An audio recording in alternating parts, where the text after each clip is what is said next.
Psychology کے مطابق 6 سے 8 ماہ کے اندر ہمارا دماغ کسی ایسے شخص کو مکمل طور پر معاف کر دیتا ہے جس نے ہمیں تکلیف پہنچائی ہو۔ نفسیات کے مطابق زیادہ دیر تک تنہا رہنا آپ کی صحت کے لیے اتنا ہی برا ہے جتنا کہ دن میں 15 سگریٹ پینا۔ سائیکالوجی کے مطابق جو لوگ ایک سے زیادہ تکیوں کے ساتھ سوتے ہیں وہ اکثر تنہا اور افسردہ ہوتے ہیں۔ جھوٹ کثرت سے بولنے والے دوسروں کا جھوٹ پکڑنے میں بھی ماہر ہوتے ہیں۔ اگر کوئی شخص بہت زیادہ ہنستا ہے، حتیٰ کہ غیر ضروری باتوں پر بھی ہنستا ہے، تو وہ شخص اندرونی طور پر اکیلا ہوتا ہے۔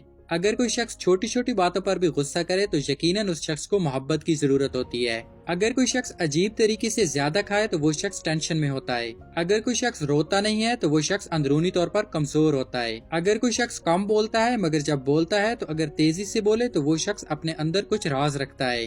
اگر کوئی شخص چھوٹی چھوٹی چیزوں پر روئے تو وہ شخص معصوم اور نرم دل کا مالک ہوتا ہے۔ 90% لوگ جو باتیں میسجز پر کرتے ہیں وہ آپ کے سامنے نہیں کہہ پاتے۔ سائیکالوجی کہتی ہے کہ سونے سے پہلے جس آخری انسان کے بارے میں آپ سوچتے ہیں وہ یا تو آپ کی خوشی کی وجہ ہوتا ہے یا غم کی۔